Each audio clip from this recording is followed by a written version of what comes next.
you all would be kind enough to confirm that you can hear me by populating an alpha 1 into the chat, I would be appreciative. You should be hearing through this microphone. So you should have heard that tapping rather directly. A lot going on in the world, but still life is always very good. We have much to be thankful for. Let me just take a look and see if folks have confirmed the audio quality, and then we'll go ahead and get into it. Okay, fantastic. Also do know that per usual, if you have any comments or questions, you can send them in using the information that I'm about to drop into the live chat right now. So via PayPal, you can send your question at marquetteb@gmail.com. Venmo, you can send it at marquettedevon. And of course, in the description of the video, I do believe there's the Stripe link and other ways for you to support the work. So feel free to utilize those to send in your questions. As we get pretty busy nowadays, and increasingly so. It's a pleasure to have this time to fellowship with you all, as time is indeed precious. And as time passes and as more catastrophes occur, you realize how very precious time is. So let's go ahead and get into it. I wanted to share some notes about what they're calling the Iran War. I think it's worth noting that that's kind of a funny name for it, right? Being that it was started by the United Snakes of Israel. Why would you call it the Iran War? This is a part of the propaganda that is being put forward to confuse you. It's Iran's war, which would suggest linguistically that Iran is the owner, maybe the creator of the war or the situation, which is obviously not true. So what I would be asking myself, especially if you guys have been following this ism, is what's next? I often tell you guys that understanding what is next or what is coming up, that's the key to profit. And certainly what's happening right now is really a tragedy, and tragedy has been going on pretty much ever since the European ruling class came into existence. But there should be opportunities occurring. And there's a lot of things to teach. There's some people who would like to remain ignorant, but for those of you who would like to learn, I'm happy to share. So many things I have to say, but first let's deal with the financial piece.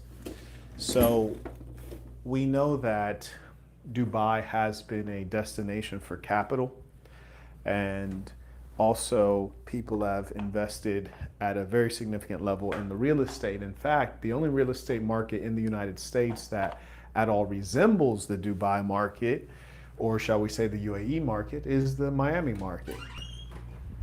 That's the only one, because what you would observe there, to those high rises, it also has waterfront property, and magically it has an expanding shoreline, which they've done through great expense. And frankly, they've really tried to take on the position of God. And I think things tend to go wrong when you do that. A great example of such was do you have my face cut off? Okay. A great example of such was when you saw Dubai flooding, and there's no doubt that they were using cloud seeding or some technology where you can get it to rain, because what we should know is that the Middle East is inhospitable. One, there's not enough water in many of the countries.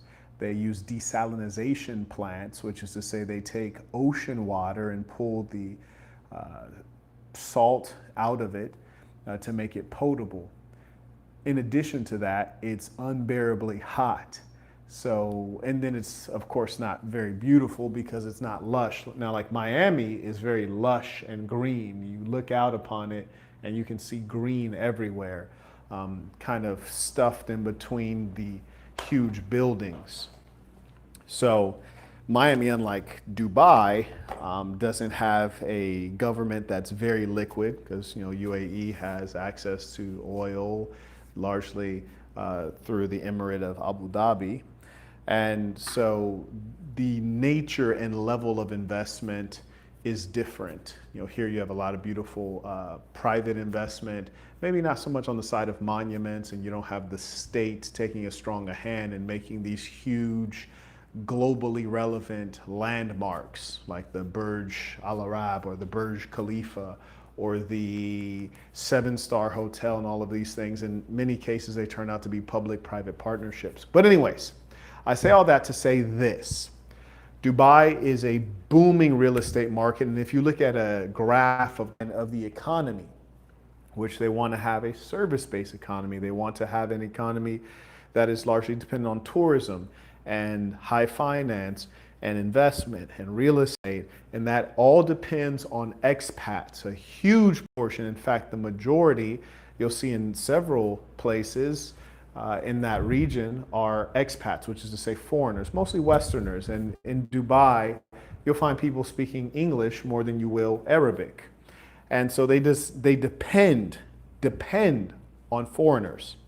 Now the problem is when the bombs start dropping, when the bombs start dropping, the foreigners start leaving.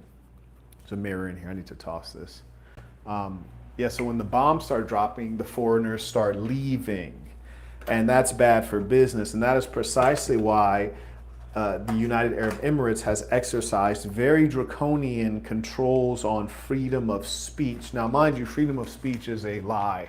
This is not a unique lie. Well, I guess it's unique for them to not lie about it. You see, the United States lies and says that you do have freedom of speech when in fact you don't. But the Middle East, they don't even lie. They just be like, nah, you ain't got that here. You ain't got that. Whereas in the United States, they pretend. And then when you exercise your freedom of speech, like say Muhammad Ali, one of the greatest black Americans, one of the greatest Americans, one of the greatest fighters, certainly a civil rights hero, unsung, all of a sudden you have IRS troubles and you have to go to jail for that, which is funny to go to jail for keeping your own money. It's like you're stealing from yourself. And the government feels the need to avenge that injustice of you keeping money you earned. Now imagine there are people who they go on house arrest or probation for actual theft, or they get pardoned by Donald Trump when they steal billions. But for keeping your own money, you gotta go to jail. Extraordinary. But I say all that to say this. If you had freedom of speech in the United States, then you wouldn't have had a situation where Muhammad Ali was persecuted for speaking up. Speaking up on what? Against the Vietnam War, against conscription, against the abuses leveled at the foundational Black American and other minorities in the United States. Yes, so no, there is no freedom of speech. That's a lie. And if you'd like to better understand what you do have or what the approximation is, all you must do is consider which administration is in power, and that will define the nature of the freedom of speech. Yes, if the leftists are in power, then you can talk all your LGBTQ, you can talk anti-religion, you can promote atheism, you can say that people are MAPs, minor attracted persons. It's all good.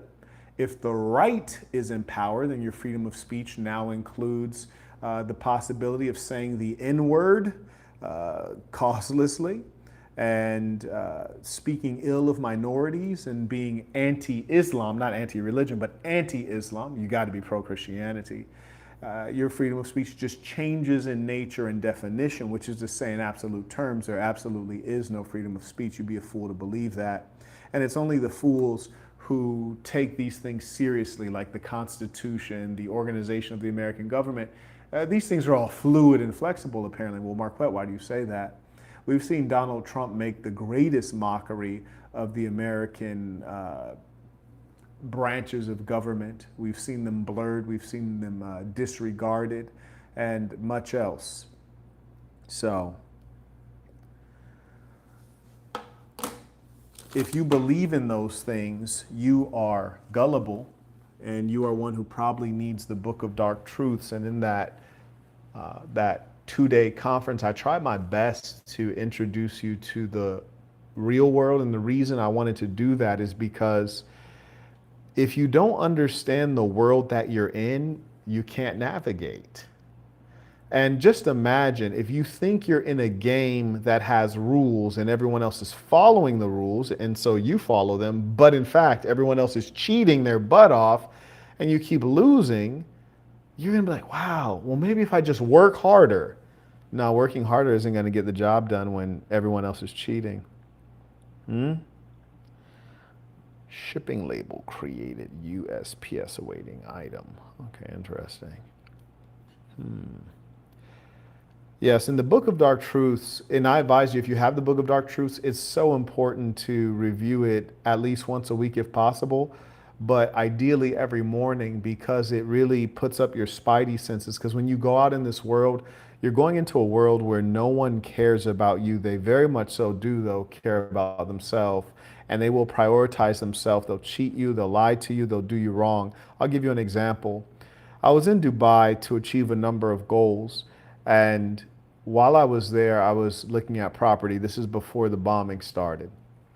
And there was a real estate agent who, actually, a number of real estate agents who took me around to look at some projects, off plan projects.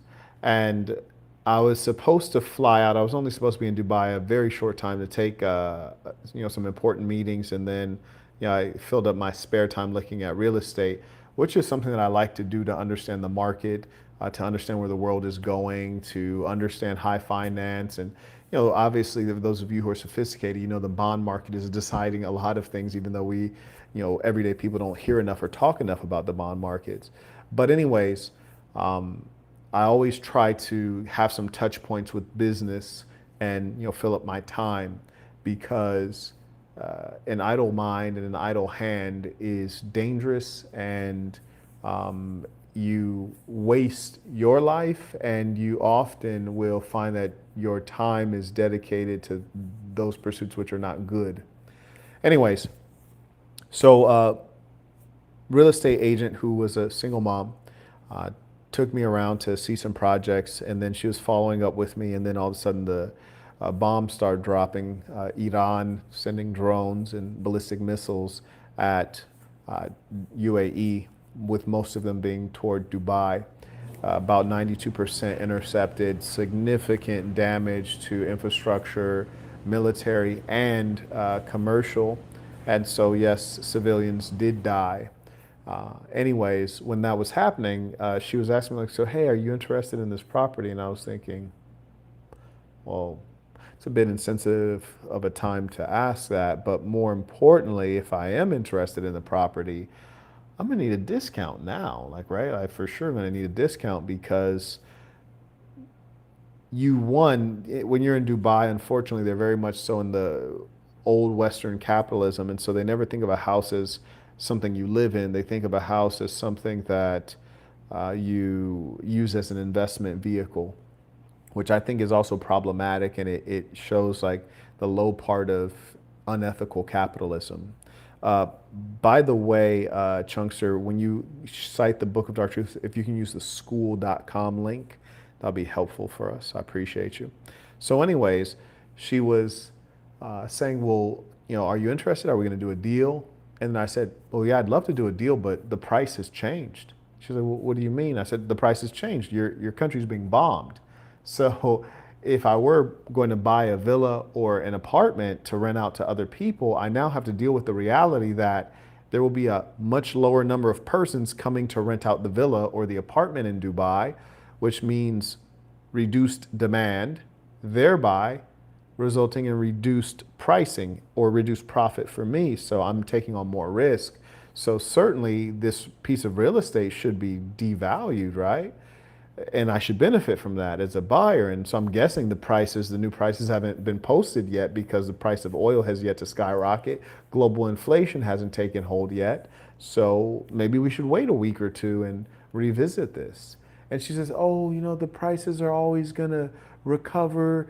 Dubai is a strong market. It only goes up, and so on and so forth. And what it makes clear is that her primary interest was not doing a good deal or doing good business. It was doing business so that she could profit, because real estate agents get a commission. And so they're going to want to sell no matter what.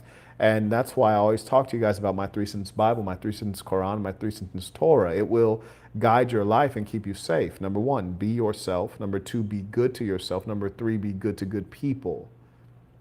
Well, the important thing was I was going to be myself. I'm one who negotiates. I'm not going to follow whatever you want me to be a part of in terms of the way you want me to think or the way you want me to do business.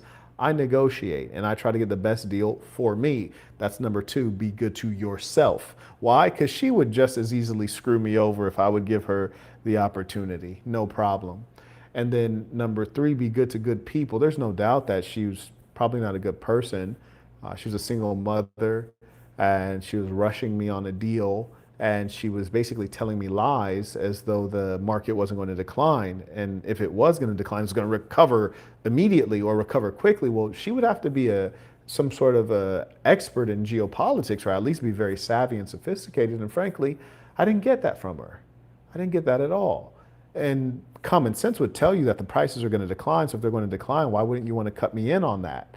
Well, the thing is, if the price declines and I purchase the property at a lower price point, she's going to get less commission because her commission is a percentage of the sales, right? And that, my friends, is why you follow that 3 sentence Bible. But most importantly, you use the knowledge in the book of dark truth, which makes you look at her according to the beast that she is. You have to start off looking at her like she is a beast as opposed to a lady, which is what she appears to be, but in actual fact, she is a beast. Come on now.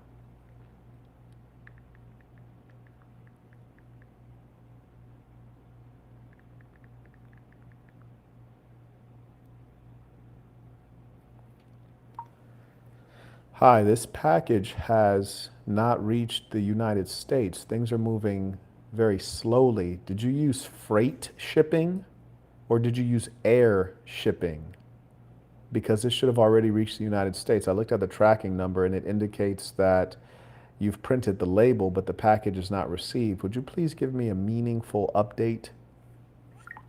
And one thing I want you guys to know is that as a man, which means as a leader and as a business person, you pretty much got to check everything. You got to double check, you got to triple check, you got to distrust, you have to verify because this is the planet that we're living on. Earlier today, and shout out to the Lady Saints, I was having a meal and this is in Miami, and Miami very much so has Latin American culture, which is not a compliment. And we finish a meal at a restaurant and they automatically take a 20% service fee, which is also known as a tip, which is strange because a tip is supposed to be something that's optional that you provide voluntarily as a thank you for great service. Now, mind you, the service in this case was actually pretty bad. They were pleasant, but it was bad service. There were many times we needed things and they were nowhere to be found and they didn't come check in on you at all. So the standard tip, which mind you, I think tipping is a terrible practice that should be done away with wholly. We don't tip the right professions like firemen, for example, or public school teachers. They don't get any tips. We tip the people who do the easiest things. Can I pour you another glass of water? Oh, that was so difficult. You deserve a tip. No, you don't deserve a tip. Tipping, in fact, is a practice that externalizes costs from the business owner onto the consumer, which means it screws you over because you don't see the true cost of the goods, products, or services that you're buying. And the business owner gets to save money and underpay their staff. And underpay is not quite the accurate term in a capitalist system because theoretically, anyone can go find the job that they want that'll pay them according to their true skill set. But the fact is, it's a scam, tipping. But now it's not even tipping because the government and business are in league with each other, and they always are, against you. Yeah, government and business are in cahoots, running plays against you, the citizen.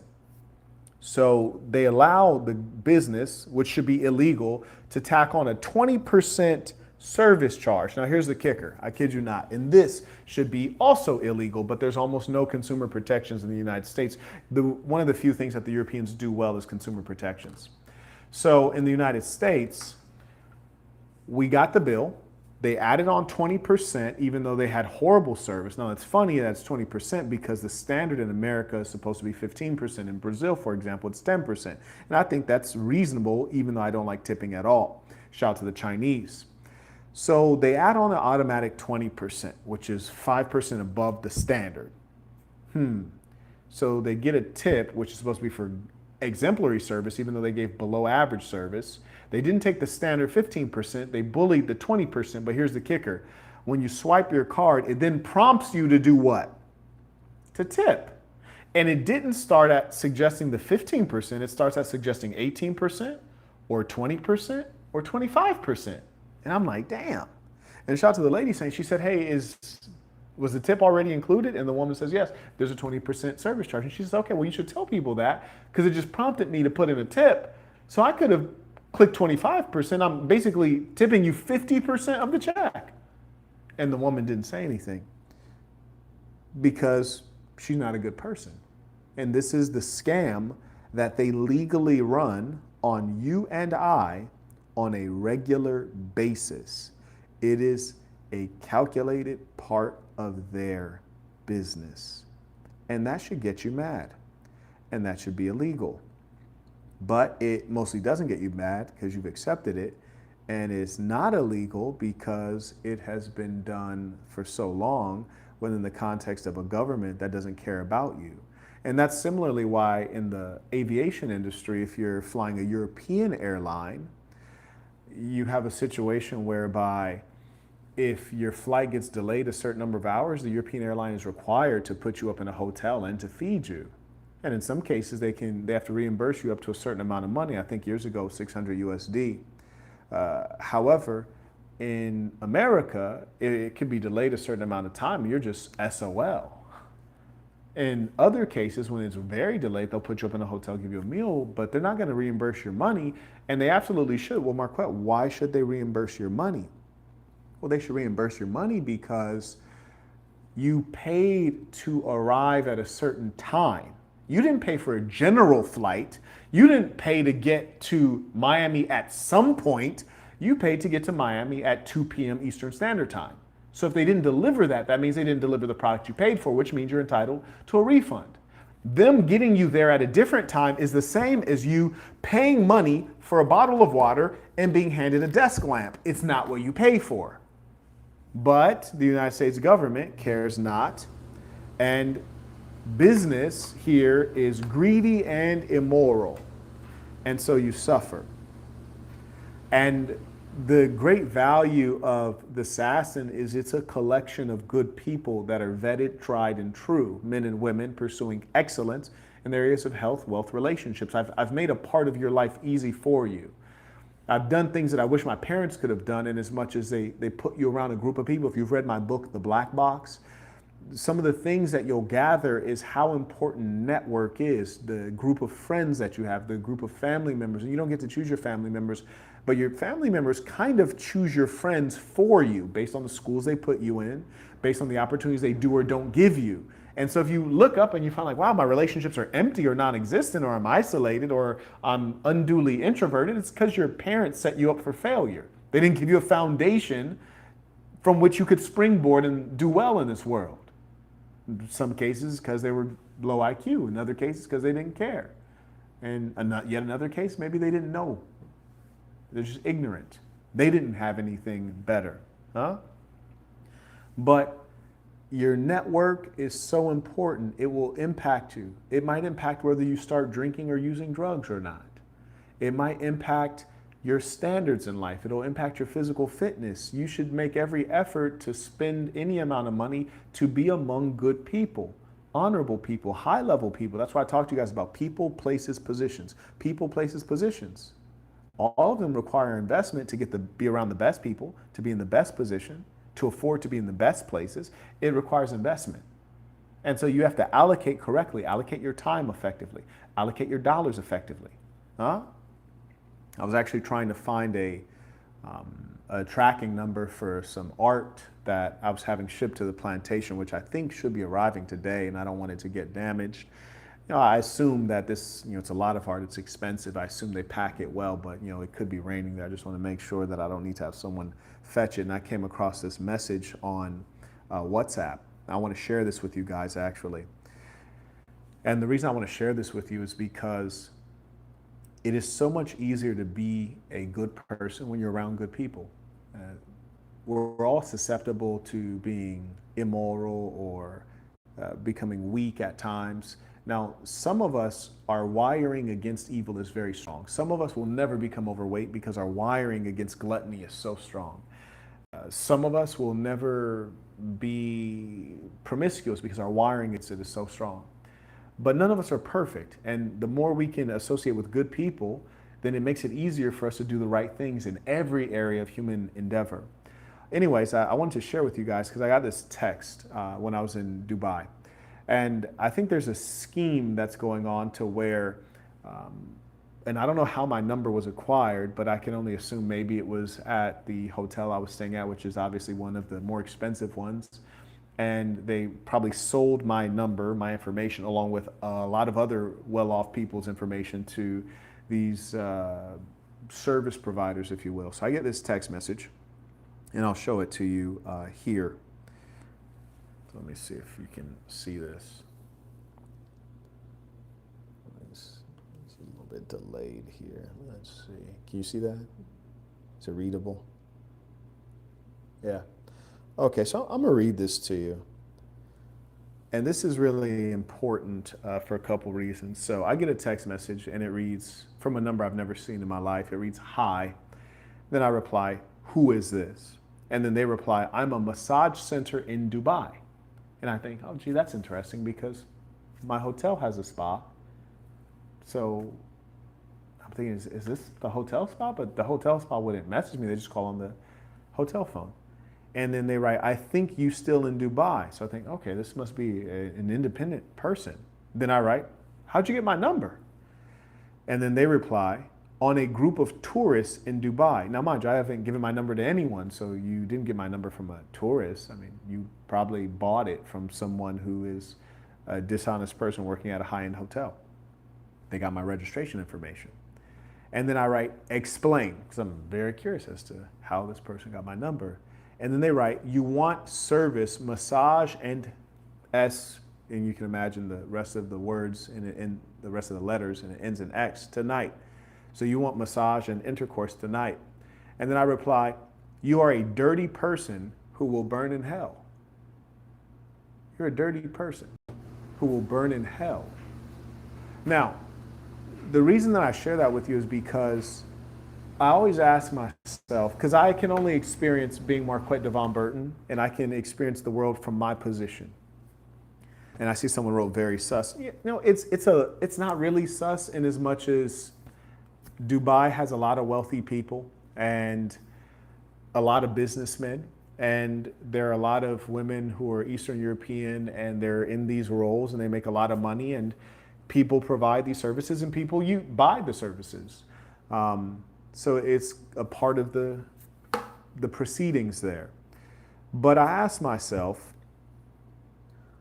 what if it was another man who was going to have a completely normal, relaxed day, and he gets this message, and he would have had a moral day that whole day. He would have fasted for the holy month of Ramadan. He would have had iftar. He would have been feeling good. And maybe he was there on business and he was by himself and he was like, I'm going to retire early, maybe watch a movie and go to sleep. Then he gets this message and he's had the door, the gateway of evil opened up unto him. He had the gateway of evil opened up. He didn't even open it. Someone else opened it. And now it's so easy to walk through. Or what if it was someone who had just had an argument with their wife? Or what if it was a guy who was there with his kids and his spouse and he got stressed out? Or what if it's a guy who had a bad business deal and he said, I could use some relaxation. And the evil reached out to him. It would be so easy to turn a man who had no negative intention, no intention to break the law, no intention to be unethical, no intention to be adulterous, no intention to lay down with a filthy, dirty rat hole of a woman. but now it was put in front of him. And most likely when you offer something like this, people are going to eat. You know, it's like when you're at the restaurant and you've already eaten, and then they say, oh, would you like the dessert menu? You probably weren't even thinking about dessert. You just ate. You should be full. Oh, would you like the dessert menu? Oh, we have peach cobbler. We have this and that. And they've opened the gateway to evil if you're not disciplined, if you're not focused, if you're not in the right mindset.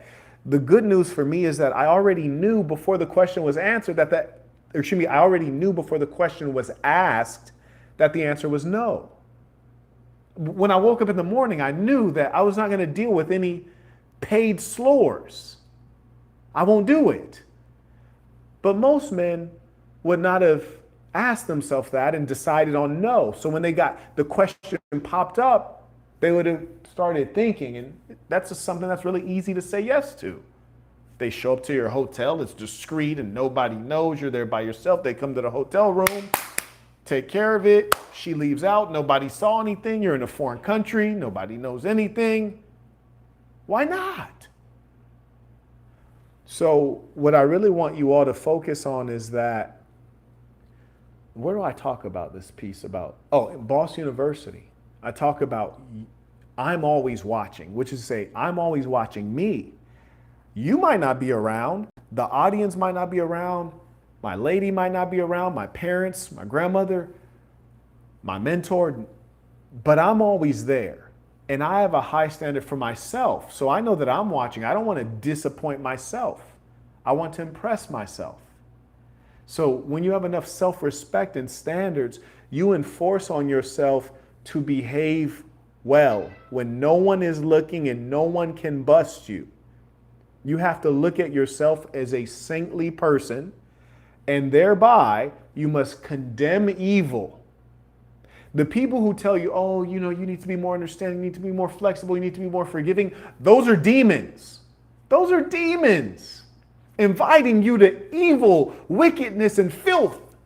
The ones who are like, oh, you need to be more forgiving. There is a place for forgiveness, but more than likely, those are the people inviting evil. Yeah? Maybe there is no afterlife. Maybe there is no hell. But if there is, I hope this person burns in hell. I'm not condemning people being able to sell their body. Sell your body.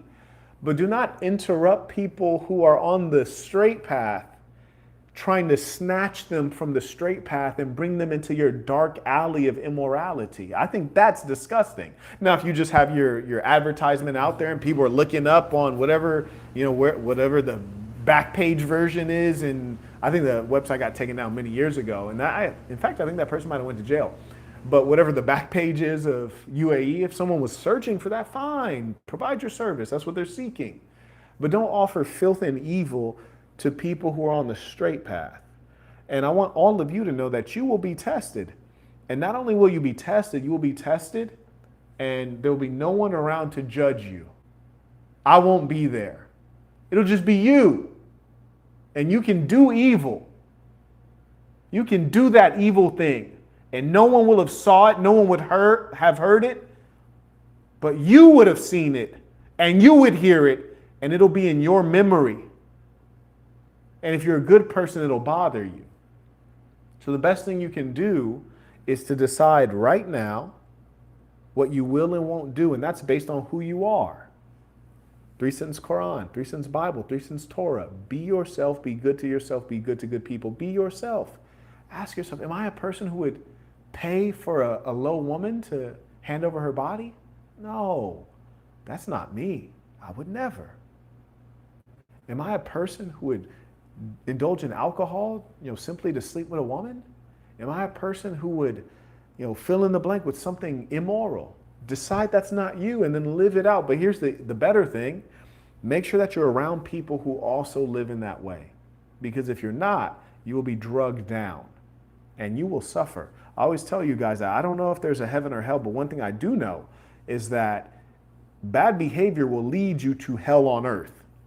Good behavior will allow you to experience heaven on earth. Come on now. Shout out to Lid Jimmy. Lid Jimmy, boy. Came in supporting the work via Super Chat. Writes, peace to the saints. I appreciate you. I also acknowledge Josh. He writes, congrats, Marquette, amongst all this mess caused by people who care for nothing other than themselves. When I heard 80% of your net worth had been hit by the devils that rule us, I knew this was needed. I'd be going crazy if I had suffered the same. I appreciate that. And as I often say, you cannot dominate unless you can anticipate. And one thing you've heard me say, if you've listened to me for any amount of time, is that we will all be tested with ill health, loss of your loved ones, and loss of your wealth, and maybe other things, destruction to your reputation. The devil has many tricks up his sleeve, but one thing you'll know is that in all of the stories of good men going up against wickedness, there is suffering that you will have to endure. And often the path of righteousness requires you to shed certain things, even let go of relationships. One of the things I found most remarkable about the story of Jesus, and whether you're a Christian or a Muslim or a non-believer, the story still has meaning. I've referenced it a couple times. There's a part where Jesus said to those who would follow him, he said, like, to a wealthy man, leave all that you have. To a wealthy man, leave all that you have and follow me, which is to say, don't follow making more money. Don't follow this worldly life. Don't follow the culture. Follow me, which is to say, follow the path of righteousness and goodness. And he says, follow me. I have nothing, which is to say, like, I have nothing because I don't need any of these things. And they'll probably be taken from you if you're doing the right thing. And he says, even foxes have holes and birds have nests, but I, the Son of Man, or the Son of God, if you like, I have nothing. And what it really means is that you don't need the material things as the value. You are the value. Your knowledge and what you execute based on your knowledge is the value. And so that's something that I've always banked on. And one thing that I know about myself is that I'm a hustler. And I've always told you all that money is infinite. In fact, I have a track called No Money, No Worries. You can find it on an album called Marquettism, anywhere you stream music. It's a great reggae album, Apple Music, Spotify, etc. And money is, in fact, infinite. And I remind you that it's the best thing to lose. Better than losing a limb, or losing a loved one, or losing your health. Those things cannot be replaced, but money can. And in fact, you don't even have to replace it. You just go get more, new money. So if you were to lose $28 million, you don't have to recover it. You can just go get new money. Go get 100 million, go get a 200 million. And that's really a beautiful thing and a privilege.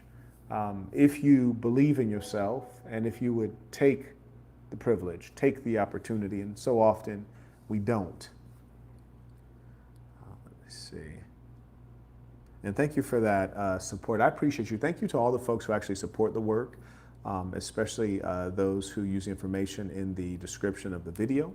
You are all appreciated. May I also acknowledge Constantine, writes, tuition came in via Venmo. I think he was the very first person actually to support this stream. You are appreciated. May I also acknowledge, shout out to Sherlock, who has been with the assassin for years, and shout out to his family. I had the good fortune of meeting him and his brother some time ago, years ago in Las Vegas. I also acknowledge Obed, who just became a member as well.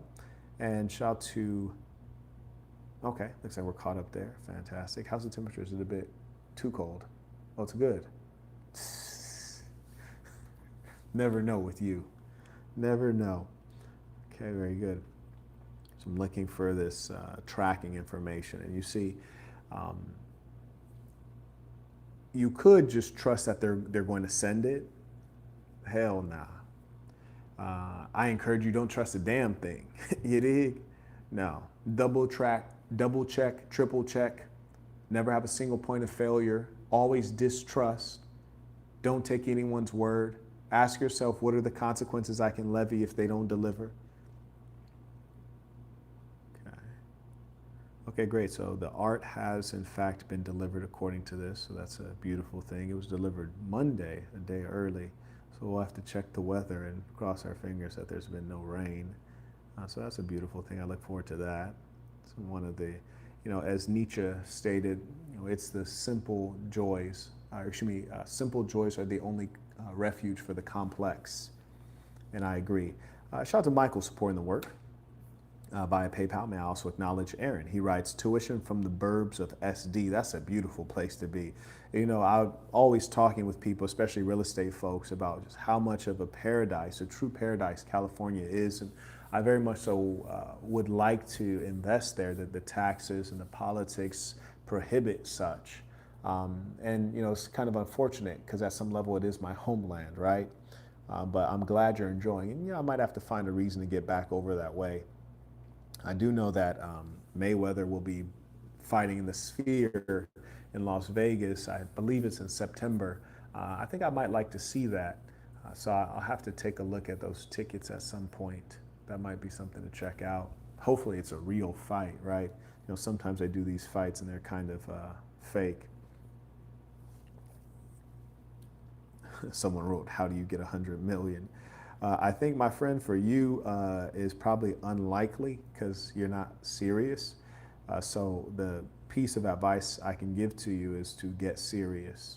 That's step one, become serious. If you are posting in a random live chat, there's low likelihood that your message will be seen. So you're not taking yourself seriously.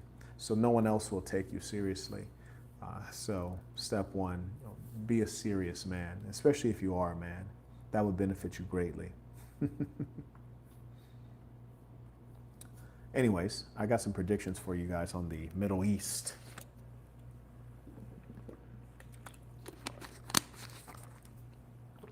Shout out to Wayne. Writes, peace of Saints tuition. Can an overstimulated population ever recover from the devil's drugs? Absolutely. It'll take some force, no doubt. One of the best drug rehab programs that I've heard of and looked at the data on is from the Taliban in Afghanistan.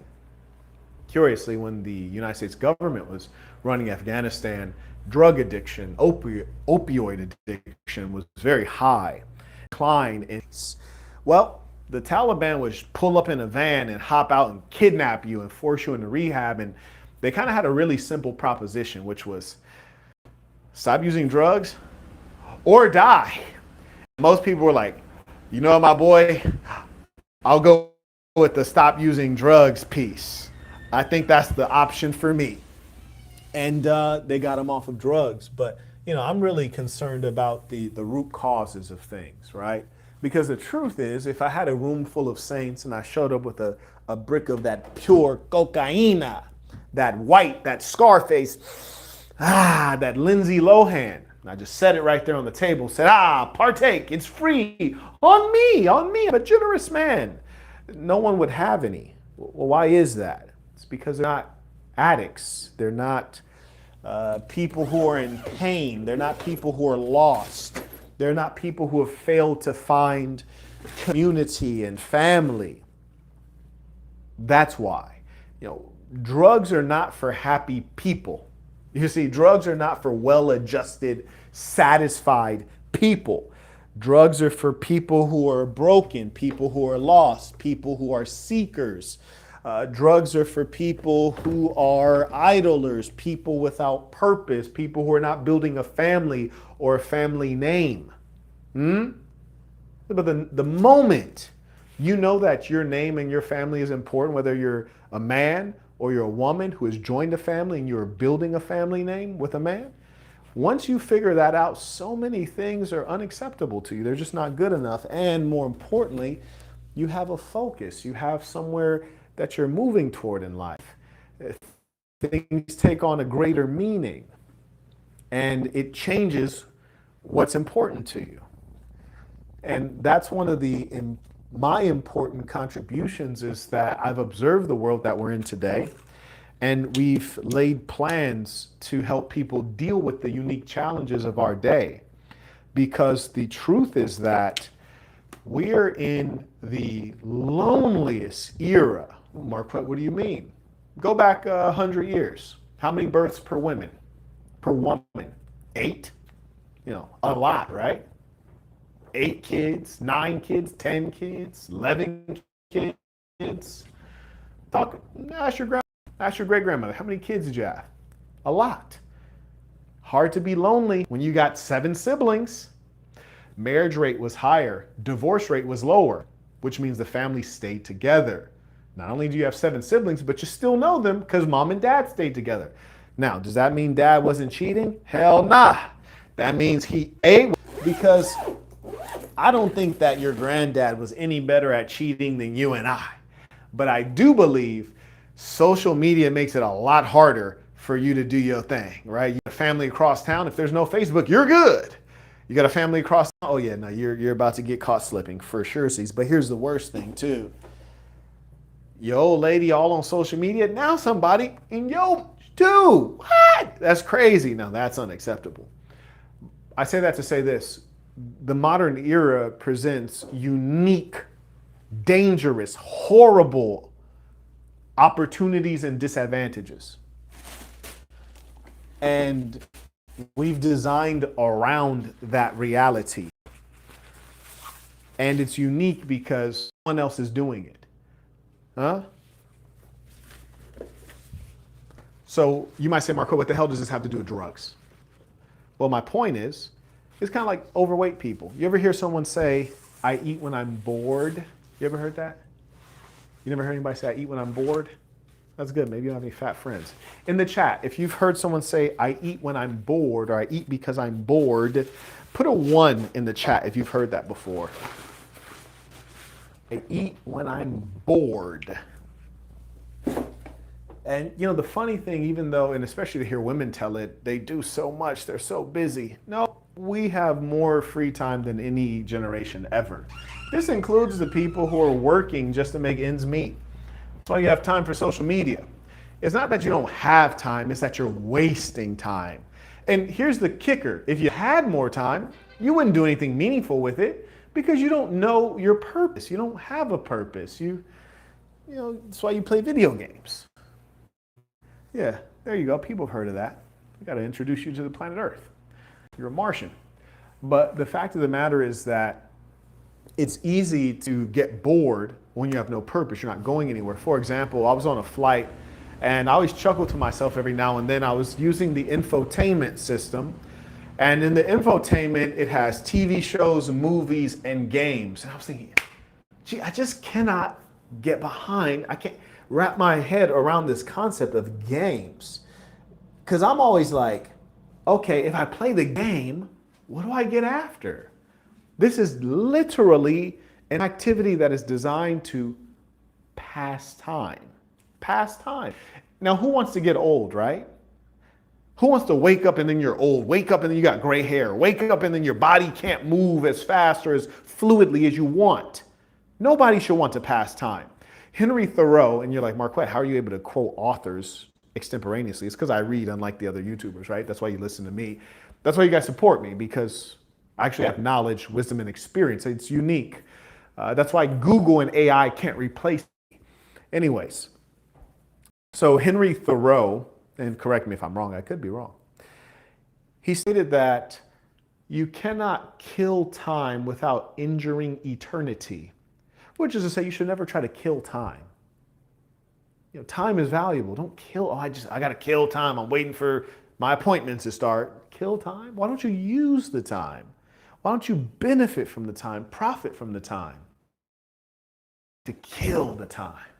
And this is the nature of human beings that we're dealing with. Now, in the case of women, they get like that. Sometimes they just be idle. That's all good. They can get by like that. But you, my dear boy, no, that's not going to work out very well for you. Promise you.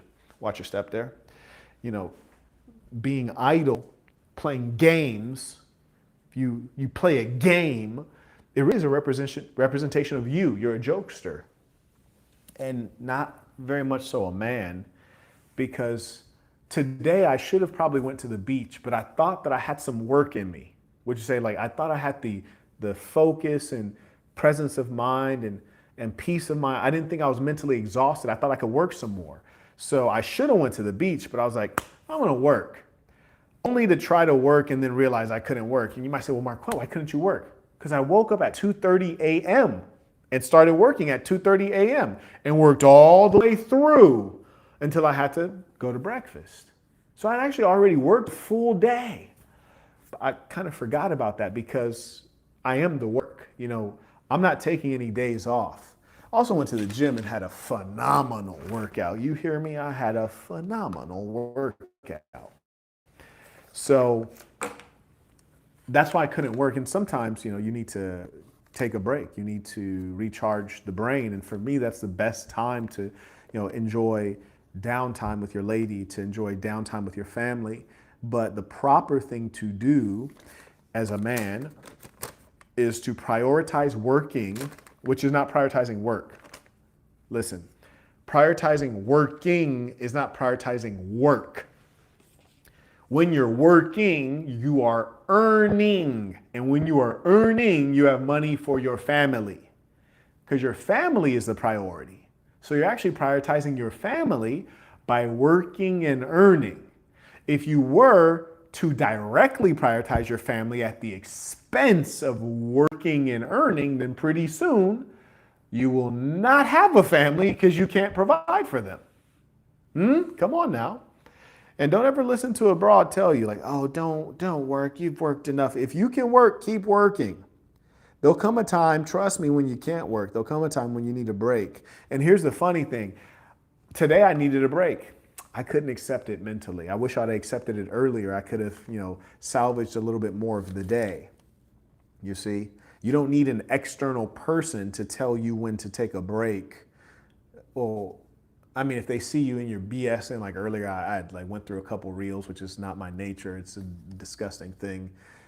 It was me trying to get my brain going. I was letting my brain die.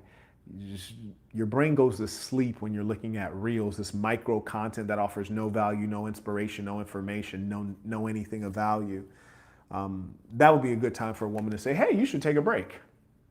And at that point, she didn't have you take a break from working because you weren't working. She's having you take a break from a mind-numbing and soul-destroying experience, which is social media.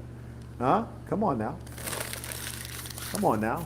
Oh, and by the way, if you've not hit the like button, if you're still here with me, you probably ought to go ahead and hit it in as much as it's an hour. So if you're still watching an hour later, I can only assume that you like what you see.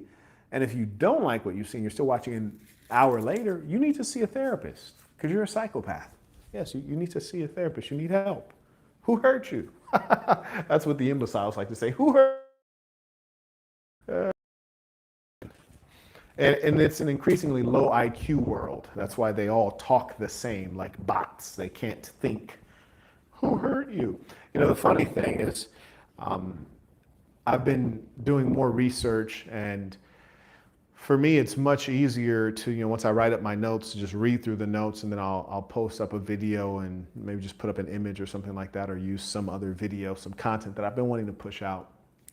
And then I saw some imbecile in the comments, they wrote, this sounds like ChatGPT. And I realized what they mean. You see, because these are people who are uneducated. And because they're uneducated, they never learned how to write formally, nor did they learn how to research or organize ideas and information. So when I write out my notes, it's well organized. And so when I speak it to you, because I'm reading it in a literal sense, it sounds like ChatGPT. No, you fool, it doesn't sound like ChatGPT. What it sounds like is an educated person wrote it. And because you are not around educated people, you didn't go to university, and you yourself are not educated, you don't know what that sounds like. So just to help everyone, ChatGPT, when it writes or prints out that information that you looked up, that's how you're trained to write if you went to a proper high school and a good university, okay? So you're welcome. And again, that's why education is really important. All of these internet scholars, they're imbeciles. Whether you're talking about a Charlie Kirk or you're talking about a Steven Crowder, and there's one other one, I can't remember his name, the white guy with a dark beard. He's another one of these uneducated YouTubers that people listen to. Steven Crowder. I forget. They're unimportant. These people are unimportant. And I'm really, at some level, you have to be scared of the future. You really do. Speaking of the future, my predictions with the Middle East. In this case, I'm more questions and concerns than concrete predictions for you. You see, if Israel triumphs, you notice I didn't say United States, I said Israel, right? Okay. Because that country has been controlling the United States for decades. I mean, maybe half a century or more. So if Israel triumphs, we know that they'll pursue the Greater Israel Project. And if the Greater Israel Project is pursued, then the Middle East cannot be stable because it will have Israel continuing to destabilize the nations there in an effort to pursue Lebensraum, or living space, the Greater Israel Project, which would gobble up territories of various countries that may include Syria, Egypt, Saudi, Iran, perhaps. They're going to gobble up territories that are not theirs. In fact, the territory that they're on is not theirs. So that requires endless war. So if you were to invest in, say, UAE or Qatar or Oman, your real estate may not shoot up the way it has been in the previous 10 years or 15 years when the region was a little more stable because Israel hadn't been so aggressive because it did not have the assistance of an imbecile. In walks Donald Trump. Yes? So we can only predict that Israel will be more aggressive, especially if their greatest adversary, Iran, has been largely neutralized. Yes, and you're right on this bill. It doesn't say credits at all, whereas it should say credits on there. So that was a very good catch. These fools. And you have to suffer fools gladly because they are everywhere. You have to learn to kind of laugh at these folks. As I've stated, the privilege of intelligence is balanced by the burden of dealing with the unintelligent.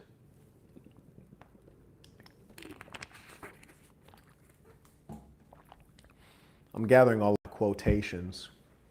At some point, I may put out something called the Book of Bars.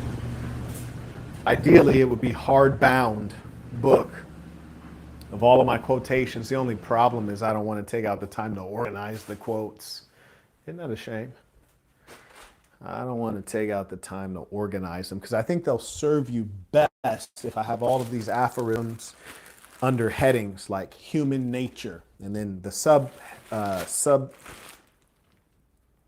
subcategory of female nature, male nature, child nature. I think that could be potentially very helpful to people. And the beautiful thing about aphorisms, say, versus epigrams, is that they're pithy statements that apply to a number of situations. So you'll notice that I do my best to make things simple. And that's the mark of truly understanding. If you really understand something, you can make it simple. When you don't understand something, you need a lot of words. You have a lot of elaboration because you don't really get it. You don't get it.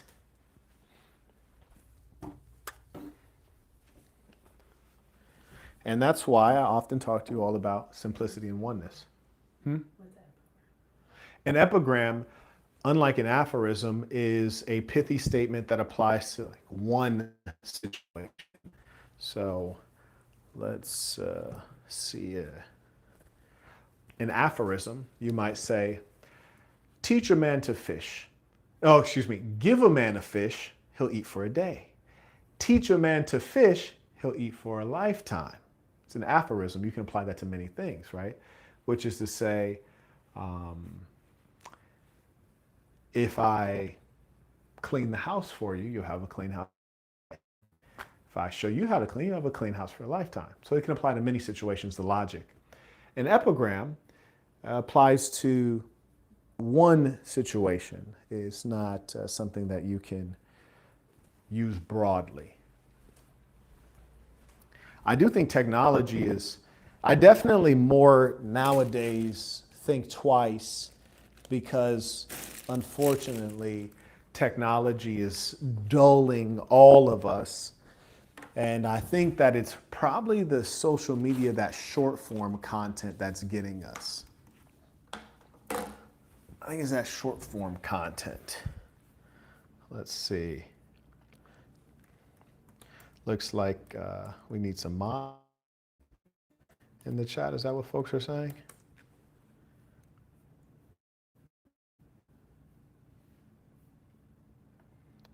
Let's see. Maybe I can. Oh, actually, I cannot change the settings on here because this is not my channel.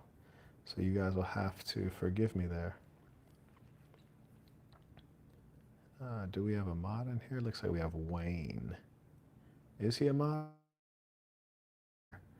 And Chung is a mod. Yeah, feel free to be aggressive, folks.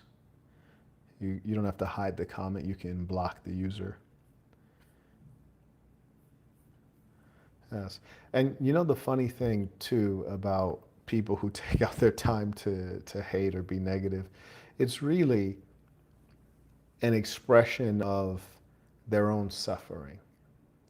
And you should arrange a trigger in your brain to take that as a time to be thankful and appreciate the fact that you're you and they're them. You know, because realistically, they know who I am. I have no clue who they are. You know, they're in my live chat. I'd never be in their live chat. They're watching my life. I'd never want to see their life. So you have to, appreciate it instead of, be bothered by these things. And that's how you know that you're endowed with grace and that you're in the position that you're supposed to be in. You know, you're supposed to be in the spotlight. They're supposed to be in the shadows. And one thing I learned, in some ways I learned it the hard way, is that when you're blessed to be in a good position, people are jealous because they'd like to be in that position. And you almost disgrace yourself by not handling the challenges gracefully. And that's when you show that you're really made for it, when you just chuckle at these rascals and you enjoy it and you're thankful, because it just reminds you, like, gee, I'm famous. Thank you. I'm important. I appreciate you. Thank you for the reminder. I'm not a regular guy. It's great. But also, I want you all to remember, these folks are giving you a clear example.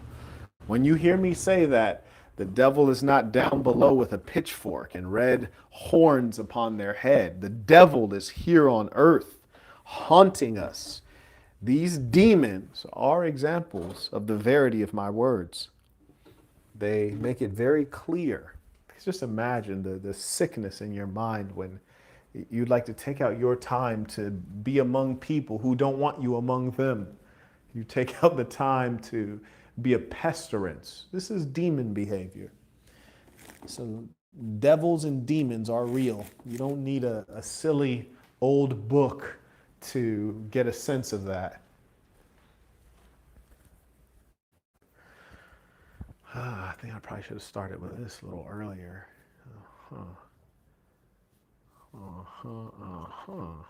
You know, what I like to often do is I'll wear the same thing the next day. It just makes it simpler so I can just get everything packed up. I do usually leave out a workout outfit most of the time. But yeah, we still got the funny thing is I was feeling like I had a lot of stuff packed up because that suitcase is getting filled up. So I was feeling like, oh yeah, I'm almost finished. And then I'm like, no, senor, I'm not almost finished.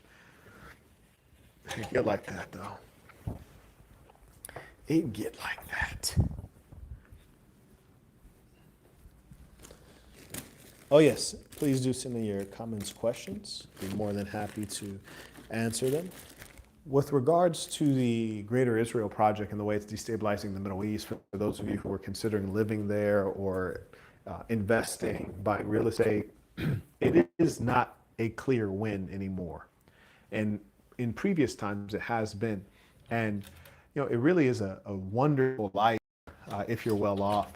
For example, in Dubai, different than Miami, when you look at the apartments that are built, If it's a one bedroom, if it's a never in a one bedroom or a studio, but if it's in a two bedroom or a three or a four bedroom or in a villa, they always have a maid's quarters.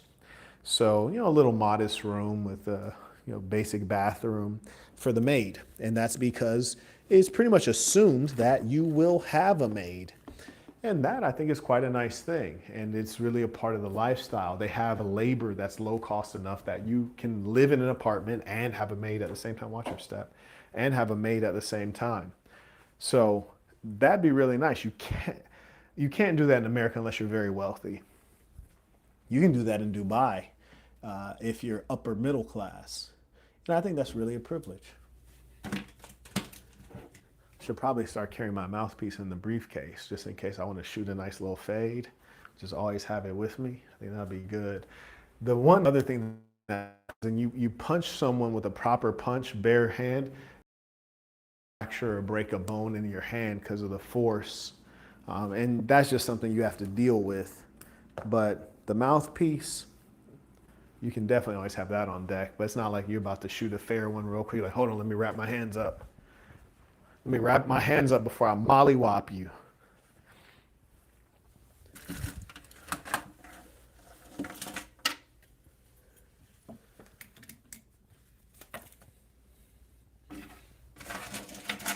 It's an odd place to put all this. You want to inconvenience me, huh? I see you. I see you.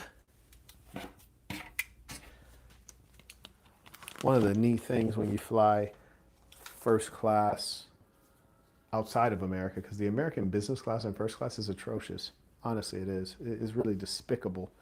And it shows you that America is not leading really in anything except violence.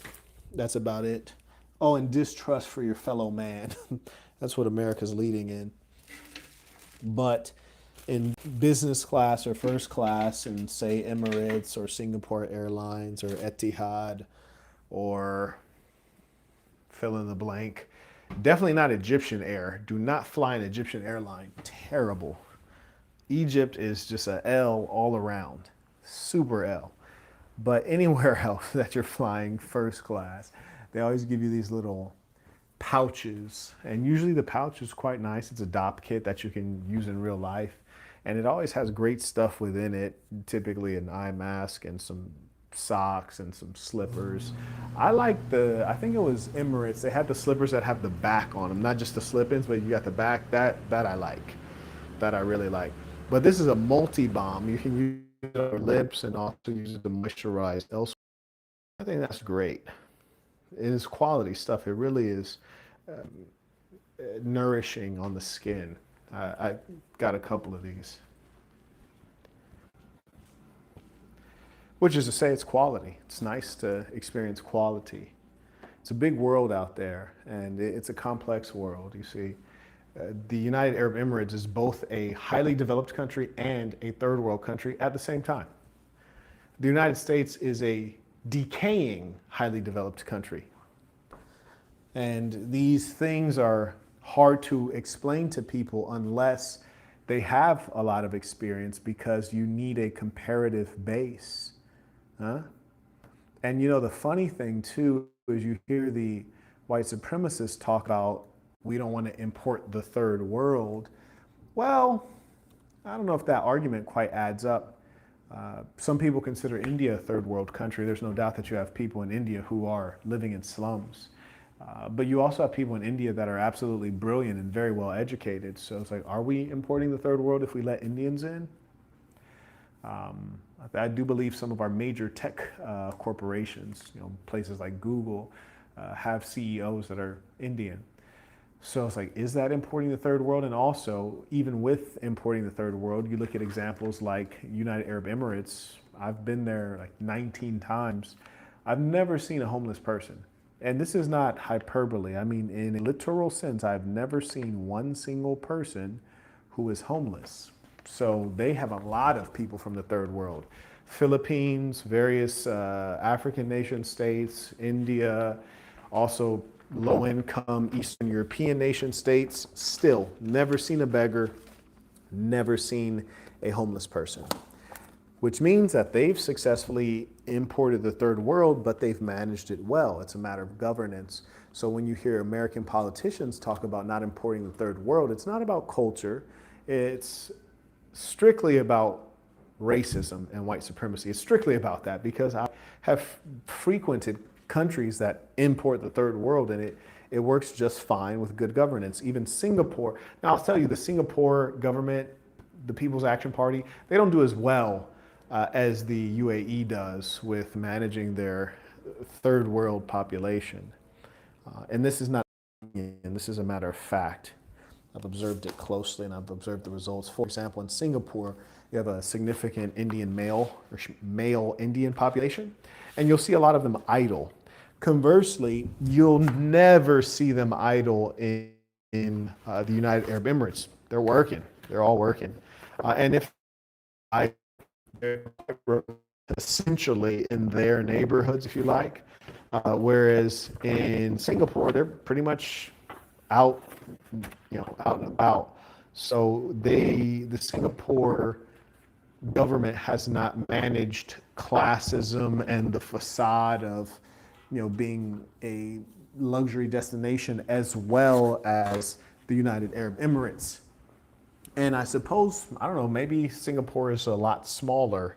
They don't have anywhere to hide away these people, or they're not so concerned with that because unlike the United Arab Emirates, Singapore has started as a diverse nation, and it was a nation of ethnic Chinese, the majority. I believe they were at 70% at the time that I studied them, under the foremost scholar in Southeast Asia, someone who advised presidents, including Bill Clinton. They're 70% ethnic Chinese, and then you have a significant Malay population. Of course, it's right there next to Malaysia. And then you have a decent Indian population and so on. So they were never a situation like the Emirates, where the Emirati is the only ethnic group. You cannot become a citizen really, and everyone else is an expat. It was never that situation. So these are important distinctions which help you understand the way these nations have evolved. And for their differences, they've not done a bad job. In the case of the United States, as of recent history, they've definitely done a bad job. When I say they, there's a meaningful differentiation between the government and the people. I still to this day believe that in many ways the United States has some of the best people in the world while also having the worst government in the world. Shout out to Destin, comes in by PayPal. He writes, "Peace to the saints, paying what I owe for the nonstop, unadulterated ism you spread daily." I appreciate you. And I make an effort to give you guys important information. It might not be popular, but it's always important.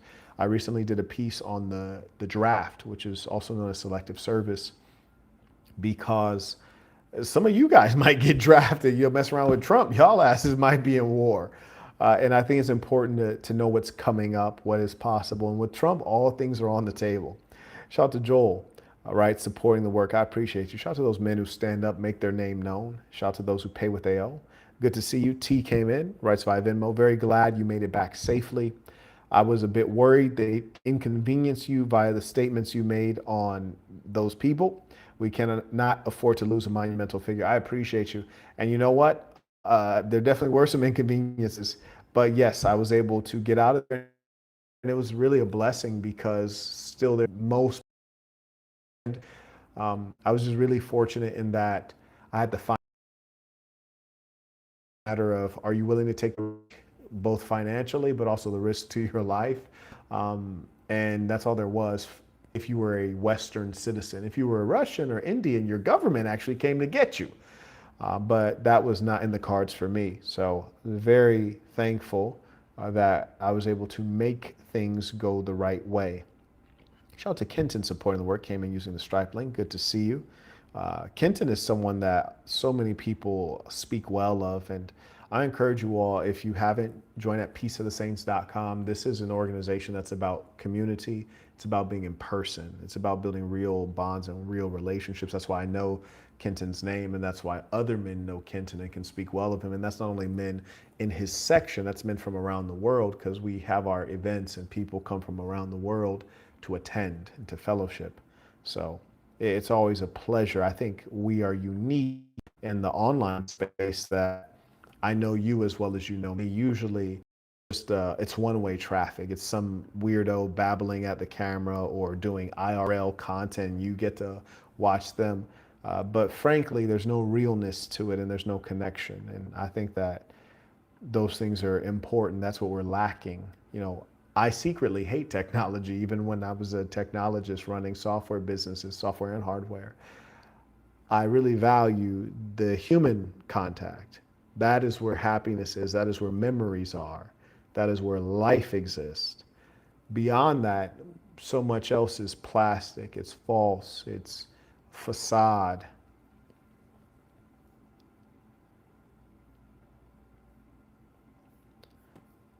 And again, for those who are here, uh, go ahead, hit that like button. It does help. And, you know, we are up, like Iran, we are up against a great Satan. So every bit of effort helps. And I hope that when we do things, we do it in a way that is really remarkable. I hope that our data is remarkable. If we have 10,000 views. What if we had 10,000 likes?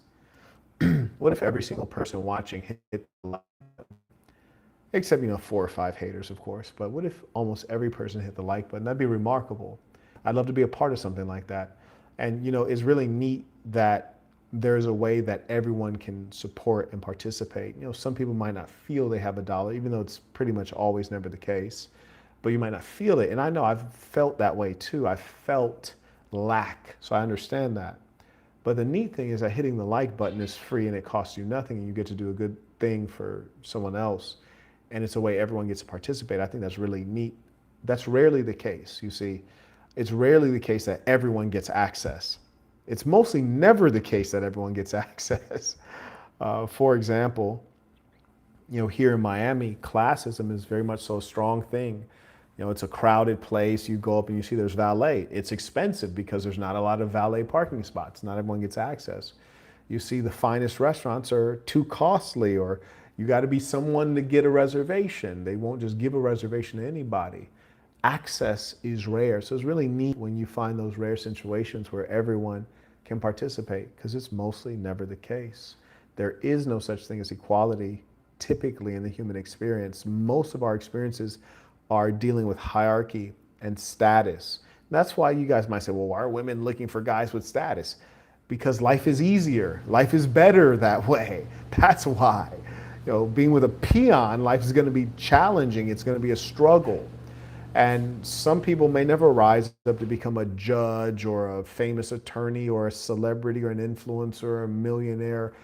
But what I've often reminded you guys of is wealth through unity, wealth in all of its varieties, wealth through unity. So together, you are somebody.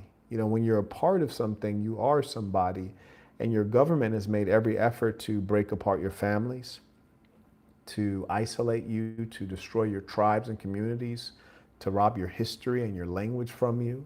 And it doesn't matter who you are. You could be white, Asian, black, Arab.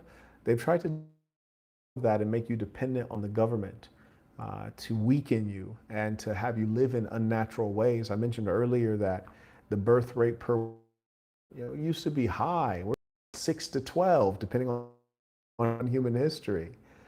And 0.9, it's below replacement rate. It's because we're living in unnatural ways. And in other parts, we can't get along with each other because they've destroyed the natural behaviors and inclinations and roles of the different genders. So now we can't even relate to one another to get along long enough to procreate. And if we can get along long enough to procreate, we're too old, or we've destroyed our bodies with all of these chemicals, because they're putting the girls on birth control when they're 13 years old, talking about it's going to help with your acne. What? And I don't know whose lie that is. I don't know if that's the little girl's lie because she wants to be able to, fool around, or if that was the doctor's lie, but it all goes back to evil feminist thinking. And these are all the things that destroy the society and prevent the growth of natural human society. Come on now. Come on now.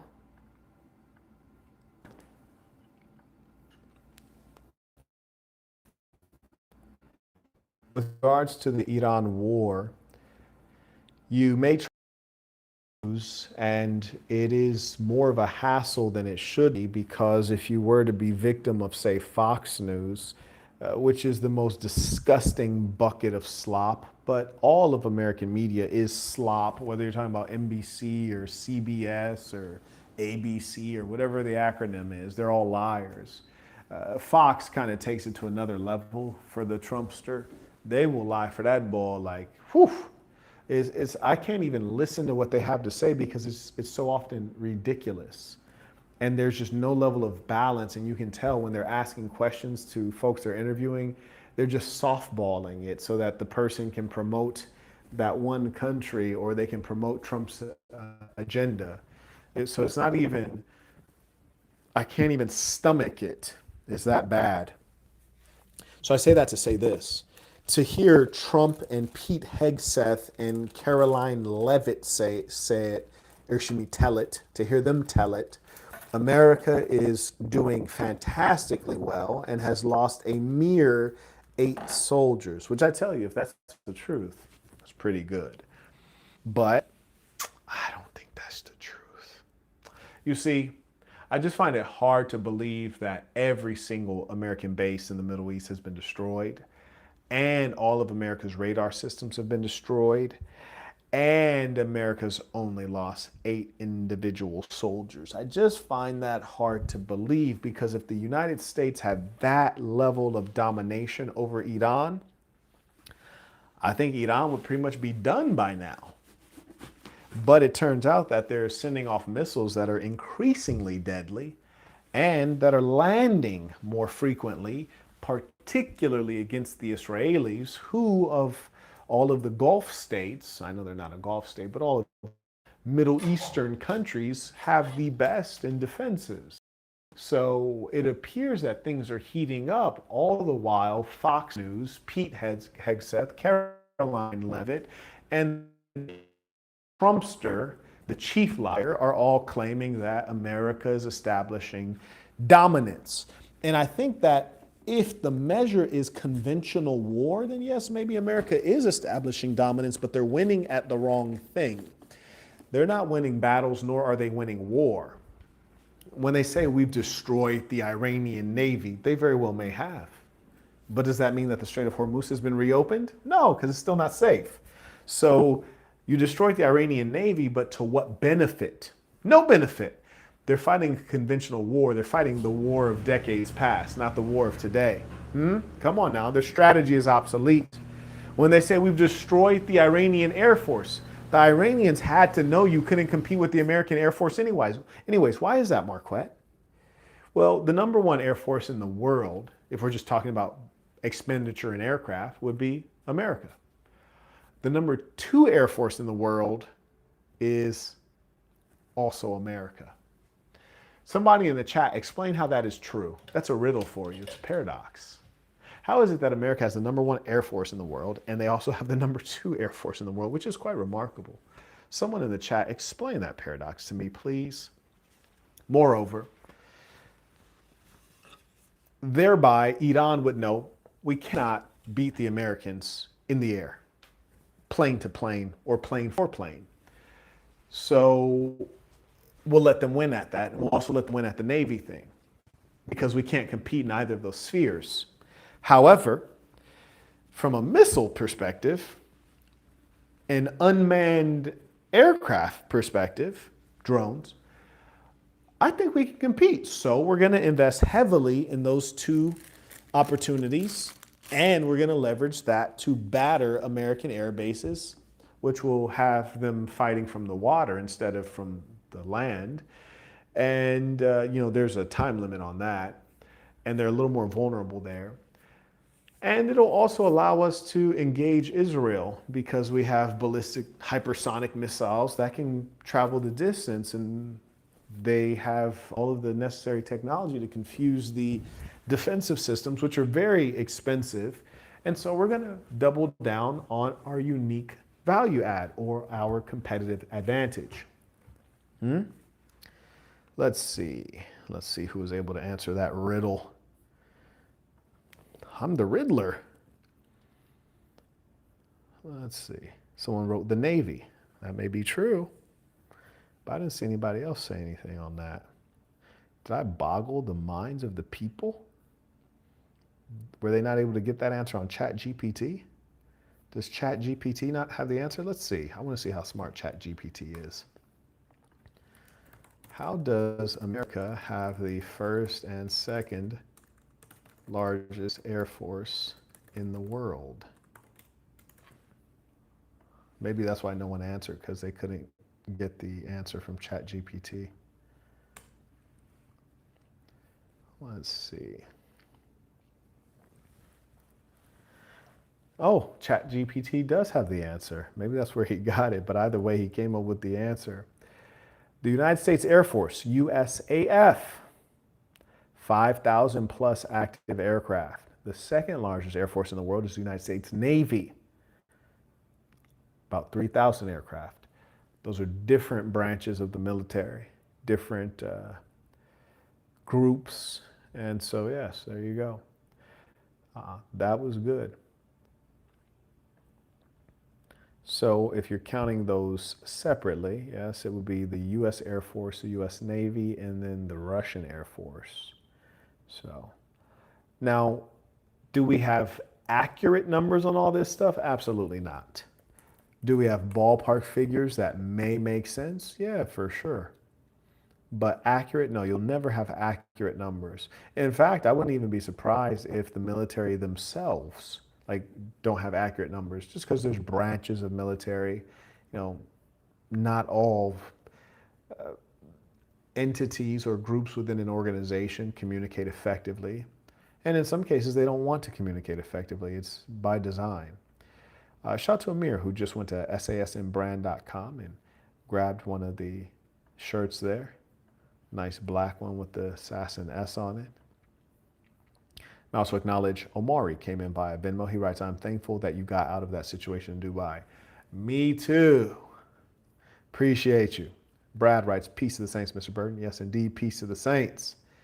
I also acknowledge Daz. He writes, generally, I know I articulate myself at an above average level, but in the practicum, I get nervous and hesitant before I speak, sometimes misspeaking. It get like that. I'm proud of who I am, but I feel pressure in the spotlight being assessed by a man I respect. Can you share advice? Yes, I can. And at some point, we all experience such a thing, especially when we're young, as a result of less experience. But as I say in my annual Martin Luther King speech leading up to it, all men are ordinary. It's the extraordinary men who know that. Which is to say, we're all of flesh and blood. I am not immortal, nor am I a prophet, though I have predicted many things. And inasmuch as that is the case, I'm subject to the same error and human folly that you are. And for the most part, I just may have age and experience on you. And, you know, follow 3 sins Bible, be yourself, be good to yourself, be good to good people, be yourself. That's number one, which is to say be authentic. And in being authentic, which is to say being honest, you save yourself from so many challenges. And to be honest is a ever-present challenge for all of us. It is very difficult to be honest. Sometimes you're dishonest on accident. Sometimes you're dishonest because you wanted to impress somebody. Sometimes you're dishonest because you felt inferior. You wanted to make yourself seem like you're worthy, only to find out that the other people were lying too. So the more we can be honest, which sometimes will lead us to being humble, not always, but sometimes, we will benefit greatly from that. We won't have to hide. We won't have to remember our lies. We won't have to go back and change things. And generally, things all work out for the best. You know, they really do work out for the best. And that's especially when you're thinking the right way and living the right way. Things are going to work out for the best.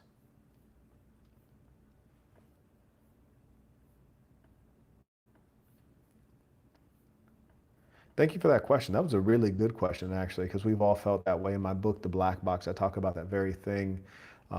And sometimes when you get an elaboration and you can hear a specific story of a situation, it kind of helps you sympathize and you can feel the situation in a more visceral way, and it can move you to changing, or should I say, improving your thinking and behavior.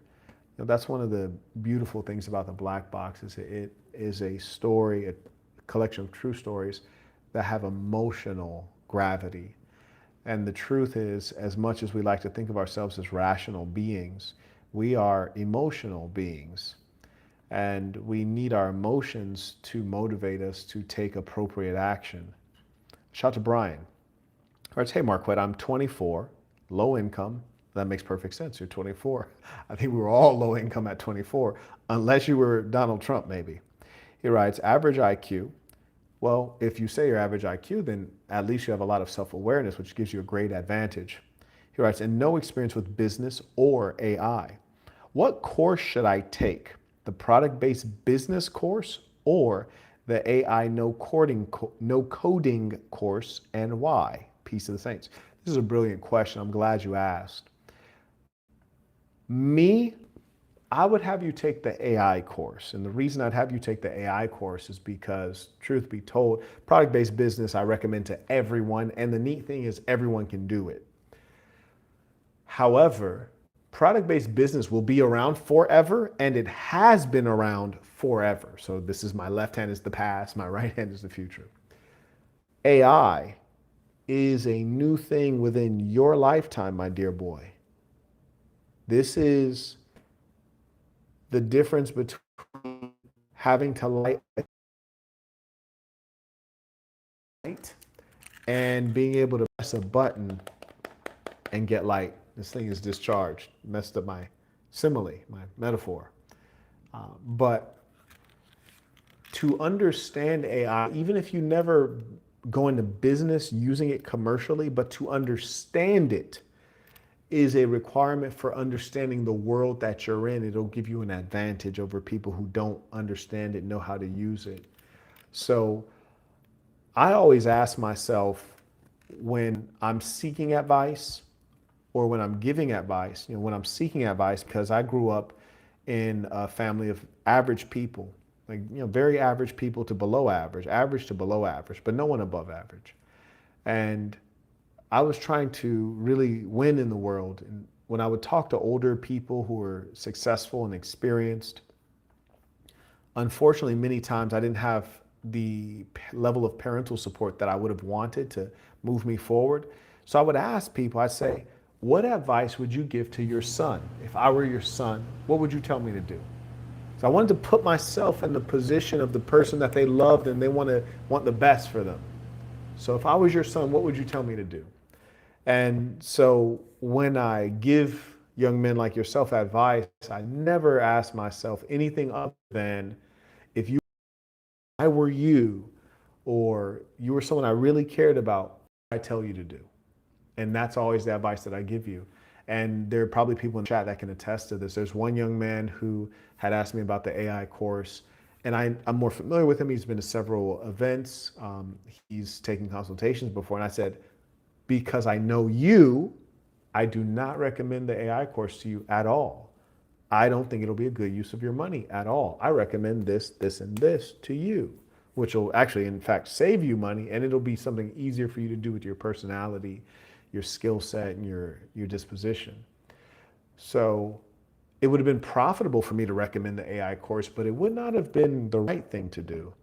And you can check with people who have talked to me before, whether it's a consultation or otherwise, is that the reason we have this community is to be around people who are trying to do the right thing. You might also have heard that, maybe it was 2-3 years ago, you used to have a number of people who did regular consultations, like they'll do a consultation every month, some people every other week. And I canceled everyone's consultation except for like 4 people. And I told them, I will not give you a consultation until you move faster in life. You're not putting enough points on the board for me to want to talk to you. I don't want to talk to you and you've made this much progress. I think it's, one, expensive for you because my time is not free and my time is not cheap. So I think it's expensive for you and it's not enough value for me. So if it's about money, I'd probably be doing a consultation right now because they're expensive. But it's about seeing you move forward and try to give you the things that I did not have. I didn't have a big homie who was knowledgeable and experienced and traveled the whole world and operated with the governments of China and Puerto Rico and South Korea and lived in foreign countries and had employees around the world. I didn't have that. So I asked myself, how can I be that, that middle piece to help bridge people to the next level? And so I want to try to be able to do that for the highest number of people possible who are ambitious and serious, and also make sure that it's an accessible experience. University is not accessible for a lot of people because it's cost prohibitive. The cost is not reasonable. So I've made every effort to consistently make sure that we can take care of people because I'm hyper conscious of the fact that after we do a business deal, you don't die, I don't die, we're still gonna be here.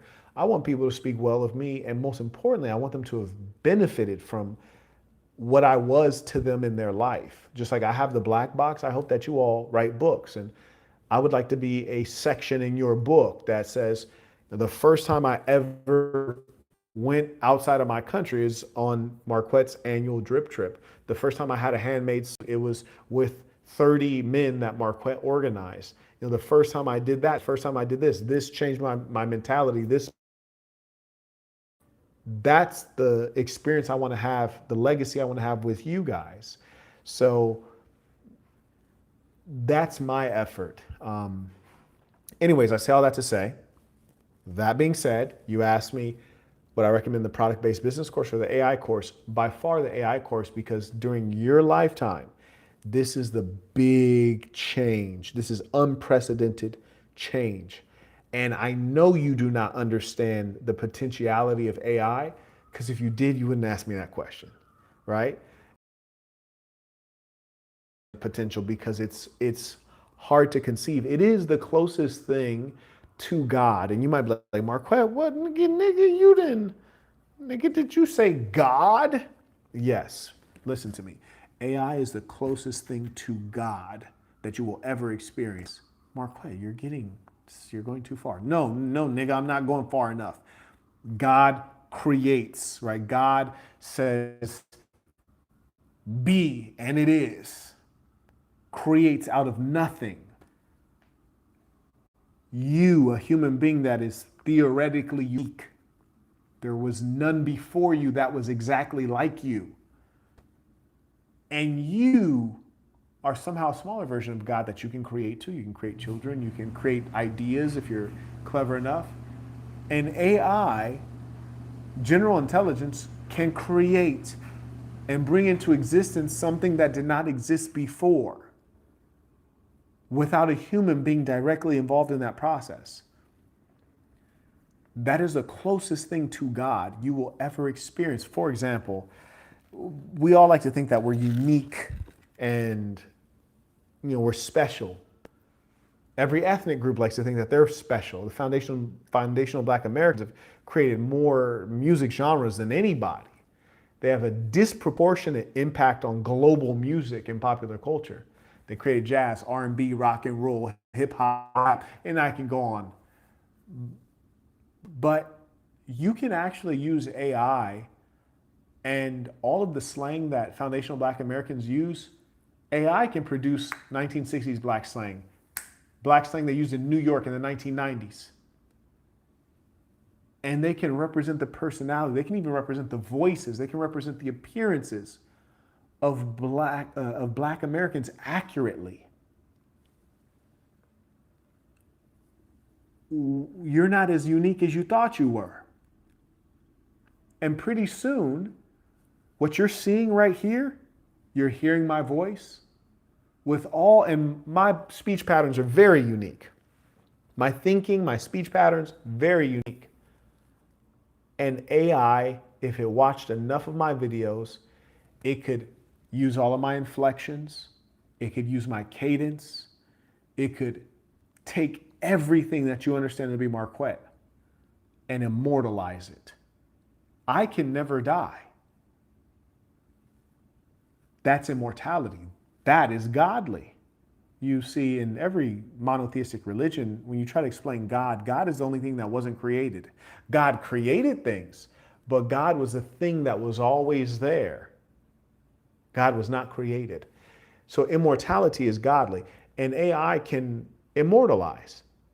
It can, if AI, it can go through, watch every video I've ever made, and then you ask the AI a question, you have the GPT of Marquettism, and it will tell you an answer that I would have given you because it's devoured decades of my thinking.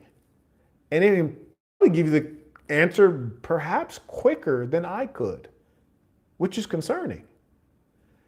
And it could represent my image and likeness. The only thing that it cannot do is it cannot love and respect you like I love and respect you. And it cannot take you around the world. It cannot take you on a run with other men who are strong, honorable men. It can't exist in the real world of flesh and blood with you. That's why I tell you that the in-person experience is so important. It's not profitable. It's more profitable for me to do all my courses remotely and online and all my conferences remotely online than everyone in the world could attend. But instead, I do them in person, which is less profitable and more planning and more expensive and more risk. But I knew early as a technologist that the only experience that mattered was the human experience. I knew that early before AI. But now with AI, it's even more important. The same thing that I've always been telling you is important. It's even more important. That is foresight. And that is what I mean when I tell you you cannot dominate unless you can anticipate. I saw all of this coming. I saw how technology would devour the human. Yes? You think that when you hold your phone, you're holding your phone. But I can see that when the phone is in your hand, you're not holding your phone is holding you. Do you understand the difference? You're not holding the phone is holding you. It's in control of you. It has grasped you. The phone is using you. You're not telling the phone what to do, the phone's telling you what to do. If it goes bing and the message notification goes on, that's the phone telling you what to do. You're going to check it and read it, and then you're going to take some actions that you would not have done otherwise. Come on now. Come on now. Are we here? Anyways, thank you for that question, Brian, and thank you for the support. It came in a strong way via PayPal. Wayne writes, more tuition for the solid breakdown. Oh, absolutely. Shout out to Mr. Gardner writes, peace to Saints tuition. I'm glad you are safe, Saint. Thank you. Yes, for the time being, I am safe and happy to be such. And you know, the funny thing is the sounds of a commercial airliner is similar to the sounds, the booming of, if you're close to an airport, it's similar to the booming of a ballistic missile. So it's a unique experience being in a war zone. I've talked to you guys about war zones before. It's very traumatizing. Very traumatizing. And I'm not considering what I was in to be any significant war zone comparable to what people who've grown up in Yemen, who've grown up in Gaza. I'm not comparing it to any of that, or even people who are in Lebanon or Sudan or Congo have experienced, or even the border disputes between Eritrea and Ethiopia. And of course, in those cases, you're probably not seeing a lot of missiles, but it's definitely traumatizing. It is not, modern warfare occurs in ways that are very much so unlike war in centuries past. The level of destruction of the psyche is different because of the sound and fury. And the level of destruction of the environment is also different. This is why the Europeans disgust me, because they're so invested in the environment and the climate, allegedly, but they always support war, or they always start wars. And also they're periodically spilling just thousands and tens of thousands of gallons of oil into, the Gulf of Mexico. Shout out to BP, these European corporations doing this every now and then. It's extraordinary. Yet they care about the environment so much that you can't take the bottle cap off of your water bottle in Europe. In Europe, you can't do this. It's attached to this freaking thing. So when you drink water, or God forbid you drink juice or some colored substance, half the liquid is in the, or the bit of liquid is in the cap, and when you turn it up, it spills onto your damn shirt.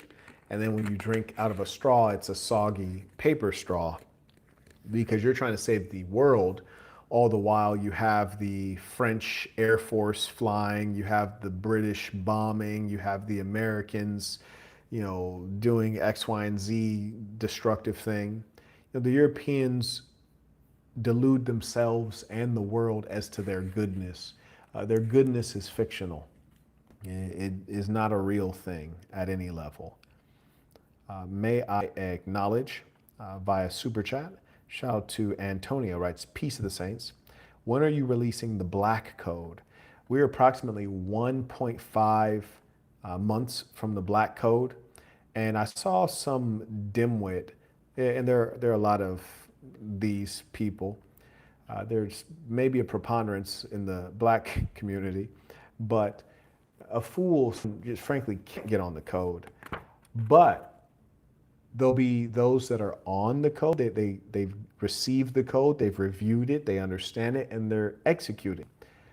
But then there are those who are maybe not a part of the grouping, but they're going to respect the code. Huh? It's kind of like Israel, right? The Israelis don't view you as the same as them, but you're damn sure going to respect their way of life and their way of thinking and their religion, right? They're going to make you respect it. You're not about to become one of them, but they're going to make you respect it. And we're moving in largely the same way. So let that be a warning to everyone. And if you would permit me, I'll give you some brief notes on shame.